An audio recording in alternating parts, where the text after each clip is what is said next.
Hello everyone, my name is MrNJersey and welcome back to my channel. In this video we're going to be covering the announcement as of today here in Stormworks.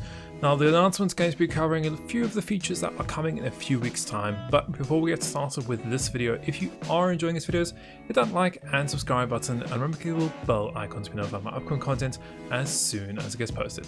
And while you're watching, let me know your thoughts in the comments below and what else you'd like to see in any of my upcoming videos.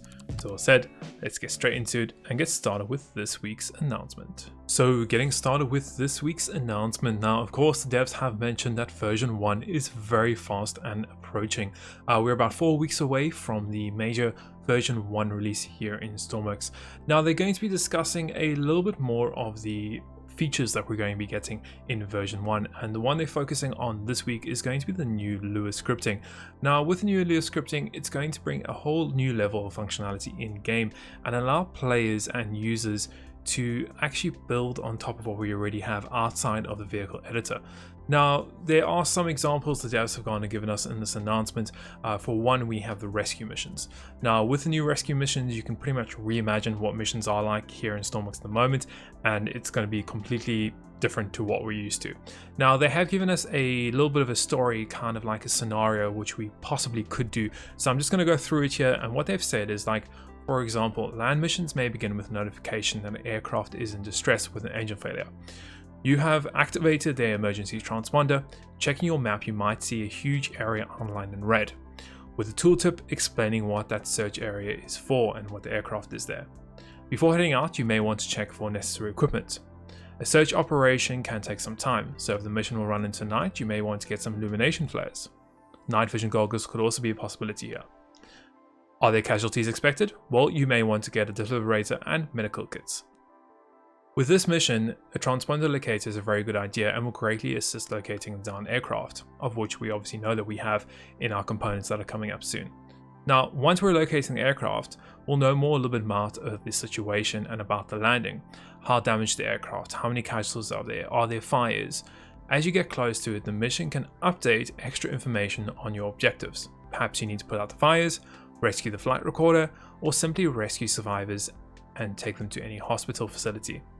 Now, casualties might have major injuries simply by using the medical treatment, or otherwise be incapacitated, where you might not be able to actually use the defibrillator in water. So you may need to move the incapacitated survivors safely before you can try to revive them. All of this might be pushing you up against the clock. Now, as incapacitated casualties will eventually die, if you damage your own vehicle or a survivor is incapacitated in the rescue, a new first-person equipment also means you have a chance to recover, repair your vehicle, and revive the survivor. This is just one of the possible missions or stories that the devs have gone and obviously said here, and that you could possibly encounter with these new Lua missions in sense. Now, there's tons of different examples that we could possibly go through, but it's really exciting to see that these kind of missions can possibly exist, where it's actively changing and developing as you actually do the mission. So if you damage your vehicle, the actual whole mission might change. Now, of course, with that, we can obviously see maybe some logistical operations coming inside, where we can have various cargo terminals around the map that we have to go and deliver vehicles or deliver cargo from point A to point B. Now, delivering this cargo could result in a cash reward, or you could obviously just generate money in game. You could reinvest this in building bigger ships, handling more cargo, and actually making more and more money. So this is a really cool feature that we're going to be seeing in game also. Along with that, also the workshop. Now, of course, with the workshop, we obviously have the Lua modding, of course, in the actual games itself. Now, they had said that we can obviously share this Lua modding with the missions, which is quite cool. Of course, that means that we can go and put it on the workshop, people can download it and still use it themselves. Now, the Lua scripts actually have access to all different things, whether it's vehicles, locations, rigging data on vehicles. So that way we can read what's going on. If a player is using a vehicle, if they have this in their inventory, if they have this and this, and if they're in this area of the map, we can use all of that and put that into Lua and then go and output different scenarios depending on what the situation is. So pretty much it's an endless possibility of what we could possibly do here. So this is a really cool feature. So of course, as they're finishing here on the announcement for this week, they have said they're hard at working and getting these extra features, fixes, and finishing items all ready for the release on version 1 in 4 weeks time. Now they have said that we have got some minor updates planned in the meantime before we get version 1 in 4 weeks time. If I'm correct, we are scheduled for another 2 little minor updates, and they have said that next week's one is going to be a really cool little minor update, so we definitely need to check back next week for that one.